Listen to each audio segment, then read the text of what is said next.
Today I'm going to give you my top 10 most awesome and super duper useful Fuji X-T2 tips. Number 1. Quickly swapping your cards for playback. Most people absolutely hate digging through menus, and so do I. So all you have to do is when you want to play back your images from a different card, hit the play button once, go to playback mode, and then press and hold the play button yet again for a couple of seconds, and it will automatically switch to the other card. Number 2. Quickly format your SD card. Again, not digging through a menu, all you have to do is hold down the delete button for a couple of seconds and then press the rear command dial once, and it will bring up the option of which card you'd like to format. Stop wasting battery and keep yourself from chimping. So let's stop wasting battery and head on over to the menu, click on the wrench, slide on down to screen setup, and then we'll select image display. Most likely it'll be set on continuous when you first open, but you can either set it to 1.5 seconds, 0.5 seconds, or just turn it completely off and save yourself a ton of batteries. Number 4. Choose the right shutter for the right lighting.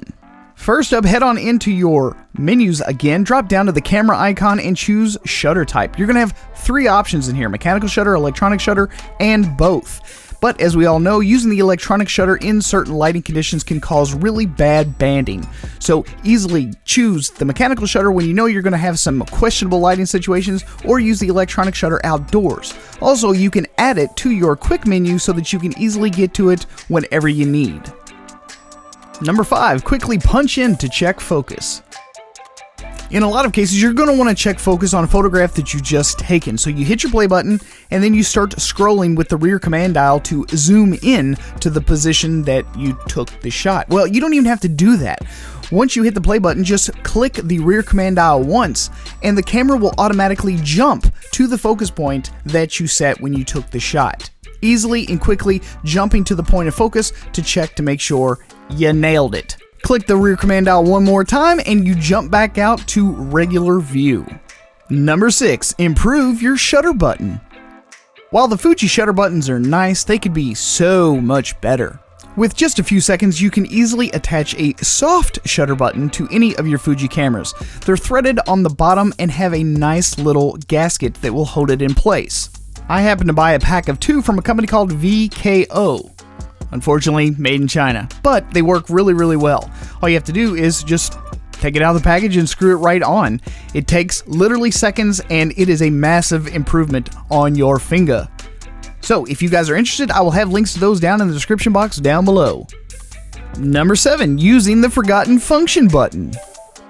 A lot of people forget that they actually have an extra function button on the front of the camera. So I decided to do something useful with mine. I set it up as the AF mode button, and then I can quickly select which autofocus mode that I want to use by using the rear command dial. But you can easily set it up to be whatever you want.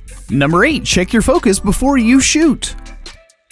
When you're in manual mode or using a manual lens on your Fuji X-T2, you can easily click the command dial on the rear, zoom in, make sure that you've nailed that focus perfectly, and then once you're done, you can click it one more time, zoom back out, and then compose your shot as you normally would. Number 9. Don't forget to assign your top function button. A lot of people also forget that there's also a function button on top of the camera, albeit it is in a weird little place, but I've assigned it to something useful like face and eye autofocus detection, and it works really well. But as with everything else on this Fuji camera, you can assign it to whatever you want. And number 10. Faster autofocus point selection. So while having a whole bunch of autofocus points to select from is really, really nice, but moving between each of those, especially when you're using single autofocus point mode, can take a really, really long time.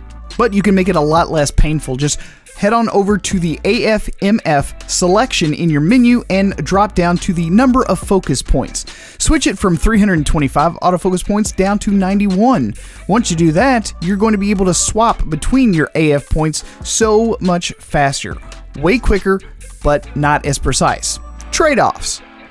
So as always, I hope you guys enjoyed the content, and if you did, don't forget to drop this video a like. Also subscribe to the channel if you are new here. Thanks so much for stopping here at the Photo Video Show. I'm your host, Mark Puckett, and I will see you guys again on the next one. Peace.